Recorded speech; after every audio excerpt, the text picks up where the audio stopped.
Western హిపోక్రసీలో మనకు first ఒకటి కనబడుతుంది ఏంటంటే, జొలానీ ఎవరైతే సిరియాకి సంబంధించి ఇప్పుడు అసద్‌ని దించి హెచ్‌టీఎస్ ఎవరైతే ఆక్యుపై చేసుకుంటుందో మళ్ళీ ఆ సిరియాని మళ్ళీ తమ హస్తాల్లోకి తీసుకుంటుందో, ఆ జొలానీని ఇప్పుడు సీఎన్ఎన్ దగ్గర నుంచి అన్ని వెస్టర్న్ మీడియా సంస్థలు వీళ్ళందరూ కూడా ఆయన ఇమేజ్‌ని మేక్ ఓవర్ చేసే ప్రయత్నం చేస్తున్నట్టుగా కనబడుతోంది. సో, ఆల్‌మోస్ట్ ఒక టెర్రరిస్ట్ ఆర్గనైజేషన్ అది నిజానికి మాట్లాడితే. సరే గతంలో తాలిబాన్ల విషయంలో ఏం చేశారో మనకు తెలుసు. తాలిబాన్‌లో హక్కానీకి సంబంధించి అంతకుముందేమో నాకు బాగా గుర్తు సార్. నేనింకసలు ఇప్పటికి మీడియాలోకి కూడా రాని టైం అది. 9/11 అటాక్ జరిగిన తర్వాత నీకు వరుసగా మన తెలుగు పేపర్ల దగ్గర నుంచి ఇంగ్లీష్ ఇంగ్లీష్ ఆఫ్‌కోర్స్ ఇంగ్లీష్ మీడియాలో ఏదైతే ఈ సో కాల్డ్ ఎకోసిస్టమ్‌కి సంబంధించిన వాళ్ళు ఎవరైతే క్యారీ చేస్తారో అదే లైన్‌ని కింద వరకు అన్ని ఛానల్‌లు, అన్ని పేపర్‌లు అందరూ కవర్ చేస్తారు. అదే లైన్ తీసుకుంటారు నేచురల్‌గానే. సో, అట్లా లెక్కేస్తే అసలు తాలిబాన్లు అంటేనే చాలా కర్కోటకులు, చాలా దారుణమైన వ్యక్తులు. ఇంత దారుణంగా చేస్తారా? అసలు అట్లుంటారా? ఇట్లుంటారా? అన్నట్టుగా విపరీతమైన స్టోరీస్ నాకు ఆ టైంలో మనకు తెలుసు. అది వెస్టర్న్ మీడియా ప్రొజెక్ట్ చేసింది. గత 10 సంవత్సరాల్లో చూస్తే తాలిబాన్లకు వ్యతిరేకంగా ఒక్క స్టోరీ కూడా రాదు. సో, అమెరికా బయటకెళ్ళిపోతుంది కాబట్టి తాలిబాన్లకు వ్యతిరేకంగా ఒక స్టోరీ రాదు. అంతే. మనలాంటి వాళ్ళు ఎవరో మాట్లాడతాం కొన్ని గాని, వాళ్ళసలు కామ్ అయిపోయారు. ఇప్పుడు ఇప్పుడు కొత్తగా ఏంటంటే ఈ సిరియా పరిణామాల్ని కూడా వాళ్ళ నేరేటివ్‌కి తగ్గట్టుగానే మార్చే ప్రయత్నం చేస్తున్నారు. సో, ఈ హిపోక్రసీని ఒకసారి ఎండగడతారా? చెప్తారా వివరాలు? జొలానీ అమెరికాస్ డెసిగ్నేటెడ్ టెర్రరిస్ట్. అతను డెసిగ్నేట్ డెసిగ్నేట్ చేసినటువంటి వ్యక్తి.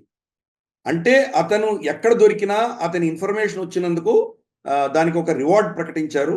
అతన్ని ఎలిమినేట్ చేసినందుకు రివార్డ్ ఉంది. అటువంటి వ్యక్తిని సిఎన్ఎన్ వెళ్ళి ఇంటర్వ్యూ చేస్తుంది. సిఎన్ఎన్ ఎప్పుడు కూడాను డెమోక్రాటిక్ పార్టీ రన్ చేస్తున్నటువంటి ప్రభుత్వానికి వత్తాసు పలికేటువంటి మీడియా అది. కాబట్టి ఇప్పుడు జో బైడెన్ ప్రభుత్వము సిఎన్ఎన్కి అతని యాక్సెస్ వచ్చిందంటేనే మనం అర్థం చేసుకోవచ్చు.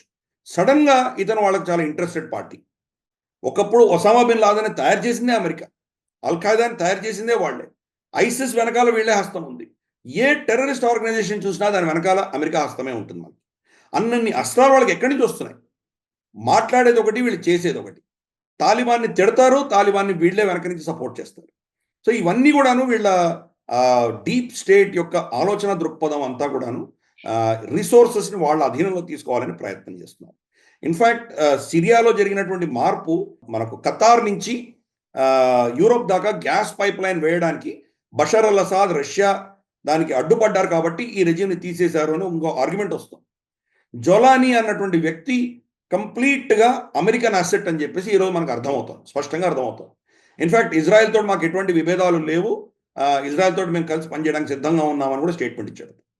అతని సైన్యం సోకాల్డ్ టెర్రరిస్ట్ ఆర్గనైజేషన్ ఏదైతే వాళ్ళు డెమాస్కస్ని వీటిని అలెప్పోని క్యాప్చర్ చేయడానికి వచ్చినప్పుడు అమెరికన్ అస్త్రాలే వాడుకొని అమెరికన్ వెహికల్స్ తీసుకొని వచ్చారు వాళ్ళు. కాబట్టి స్పష్టంగా అమెరికా హస్తం కనిపిస్తుంది. అంటే మీరే టెర్రరిస్ట్ అని డిక్లేర్ చేసినటువంటి వ్యక్తి సడన్ గా ఈరోజు ఇస్లామిస్ట్ రెబెల్ అని మొదలుపెట్టారు. పదాలు మార్పు చేశారు కంప్లీట్గా. అంటే అతను ఏదో హీరోగా మీరు చిత్రీకరించే ప్రయత్నం చేస్తున్నారు. బషర్ అల్ అసాద్ లాంటి రాక్షసుని చంపాడు కాబట్టి అతన్ని డిఫీట్ చేశాడు కాబట్టి ఇతను చాలా హీరో అని మీరు అతన్ని పైకెత్తుతున్నారు. అదే మనం మహమ్మద్ యూనిస్ని అలాగే అందలంకి ఎత్తారు కదా మీరు.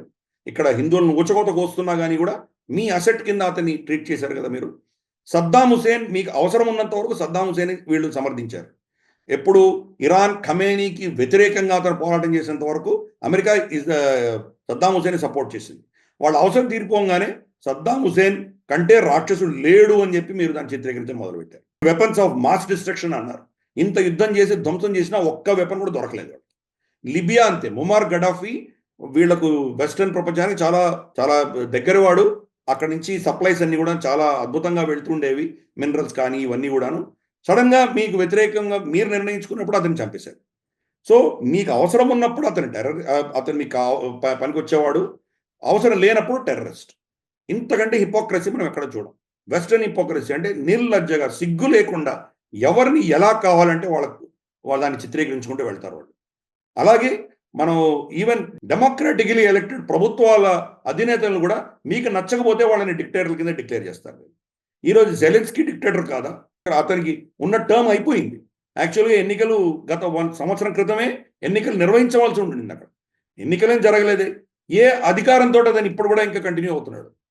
ప్లస్ అక్కడ పొలిటికల్ పార్టీస్ ఆపోజిషన్ పార్టీస్ అన్నిటిని కూడా బ్యాన్ చేశాడు. అటువంటి వ్యక్తి మీకు డిక్టేటర్గా కనిపించట్లేదా? సో ఇవన్నీ కూడా ఏంటంటే వెస్టర్న్ హిపోక్రసీ. అందుకనే మనం ఈ సెక్షన్ స్పెషల్గా పెట్టుకున్నాం. మనము వెస్టర్న్ హిపోక్రసీని వేలెత్తి చూపించి వాళ్ళని ఎక్స్పోజ్ చేయడానికి మనం ఈ సెక్షన్ గత కొన్ని ఎపిసోడ్స్గా చేస్తున్నాం మనము.